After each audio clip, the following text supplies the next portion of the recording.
Power or force? This is the first, we're going to get into it. So, in regards to consciousness itself, you know, my first real experience with this like a real shift in levels of consciousness was when I was practicing this walking meditation from the Gurdjieff teachings. It was like my first kind of spiritual study.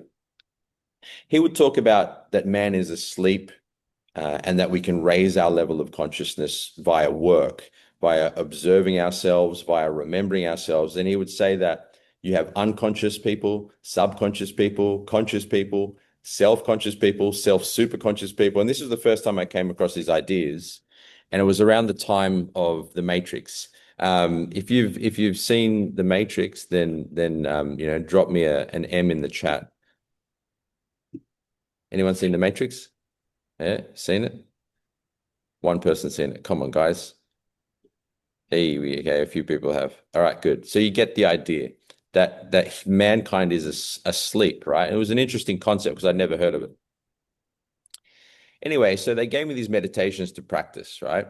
Um, and I was doing this walking meditation where I'd walk and feel my feet on the floor and look down in front of me. And I did this for a few days. And on like the third or fourth day, I can't remember exact day it was, everything shifted. I no longer felt a sense of it wasn't just my body. I was connected to the space around me, the sound, and one step felt like it was, an eternity. And that was my first experience of a different level of consciousness. I the simplest way to describe it was like a sense of oneness. I felt connected to everything, and I was high for like 6 to 8 weeks after that. I was just in this sense of whoa, like awe, and it was amazing. I can feel it just thinking about it. Um, and that really led me on this journey of trying to understand, okay, what is this whole consciousness thing? Now, the concepts that you want to start to be aware of is that, okay, well, let's see if I can go back a step. Here, on this map, you have two main areas. You've got the levels of force and the levels of power. And your degree of alignment with those will depend on a couple of things. Number one, your intent. Like, what's your intention, which is like your overarching intention for your life. So, intention. And the other part is attention. What are you focused on? So, a very simple way to just be aware of this is think of someone you love very much. This is usually the simplest gateway, whether it's a pet or your children or your favorite food, and just bring them to your mind. And as you bring them into your mind, observe the emotional quality that comes with that. Okay, so if you noticed a feeling quality with that thought, give me a thumbs up. Can I see any thumbs? Was there a feeling that came with that or no? Okay, there was. Okay, good. Now let's go into force. Think of someone who pisses you off. Think of that situation that wasn't so pleasant. Think of that person, that event, and just notice the shift in your energy. This exercise works out 100% of the time, 90% of the time, every time. Anyway, you get the idea. So your attention links you to different fields. So let's come back to where we were. So force is the lower frequencies, and you'll know that you're in the lower frequencies by your feeling quality. Power are the higher frequencies: love, joy, freedom, courage. Now, a couple of points on that. Firstly, integrity. So this critical line, you want to be your baseline, meaning integrity is a way of saying I am fully responsible for the way I feel, think, and the way my life is. Integrity is stepping out of blame, complaint, victim to responsible, to creative and responsible. So essentially, by reaching that level of integrity, it's like having the courage to own your experience. Whereas we've all been there when we're blaming someone or something or some event for the reason we're feeling a certain way. So the game becomes is I feel this way because of me. It's my responsibility that for this situation. It's much easier to blame other people because then you don't have to, take responsibility. But the problem with not taking responsibility for your own emotional, mental, and physical condition is that it prevents you from being able to change. Yes, you get to blame everyone else and feel like it's their fault and you can be a victim, but it prevents change because you can't shift your energy into power. So the critical line of integrity is important. Yeah, and I'll ask you guys now, do you want to play victim or do you want to play creator? It's your choice. So let me know in the chat. You want to play creator or victim? You choose. Let me know. Victim or creator? Yes, integrity is the dotted line. That's right. Creator. We got one creator, two creators. How many creators we got here? Because three creators. Yeah, I choose creator 100%. Like being a victim's being a little bitch, full stop. I mean, not to be too aggressive, but it is, that's the way it is. If you're blaming other people for the way you feel, think, and your life situation, then you're really playing super small. You're playing very, very small, and you're not being truthful to yourself, which is why you don't feel powerful, because you aren't powerful in that moment because you're giving your power away. You're choosing to place your power onto an external circumstance, which has nothing to do with the way your life is. It's always to do with the way you are internally. Another way to simply say this is your life doesn't give you what you want. Your life gives you what you are.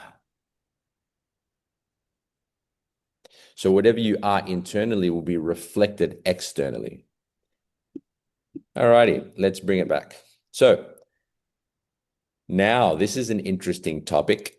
So in experience and learning, what I've come to realize and understand is that we are consciousness. The thing is that we are identified, meaning our focus is on our physical body and our thoughts and emotions. So we identify with that as self.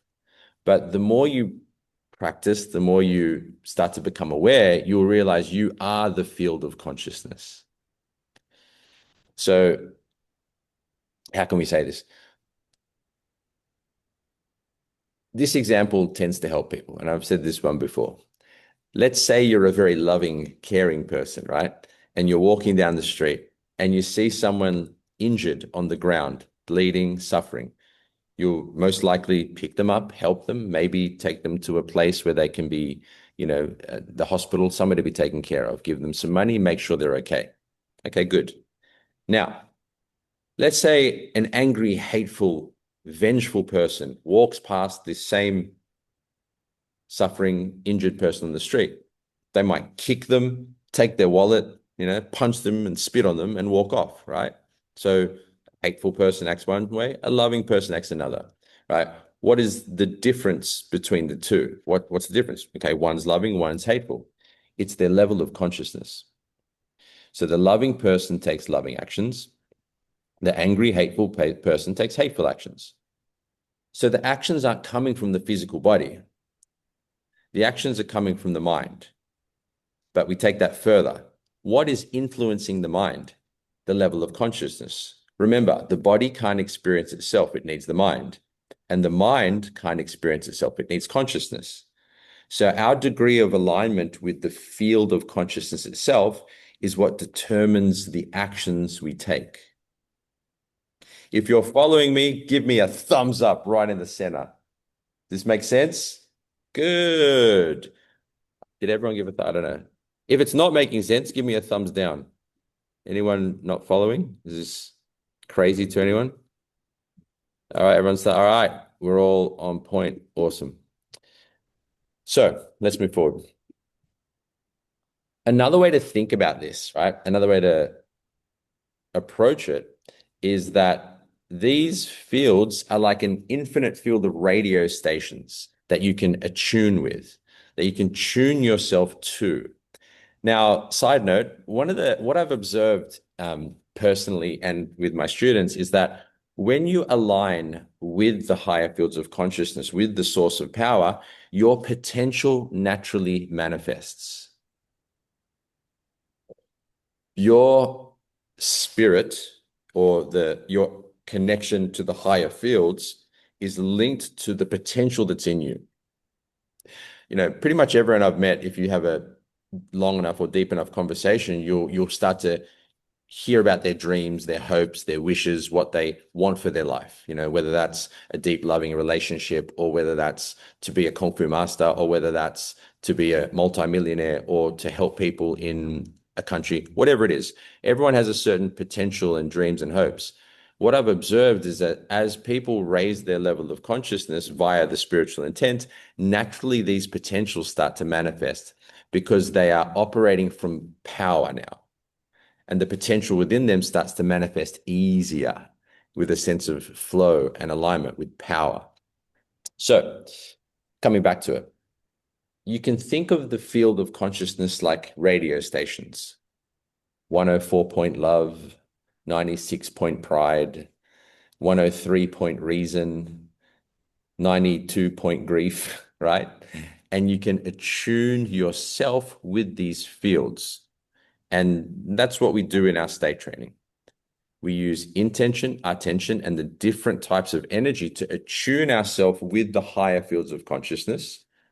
And of course, we work on releasing the connections to the lower fields as well. But that was last month. Yeah, it's not to say that it won't cross over the surrender work, but it's not our focus this month.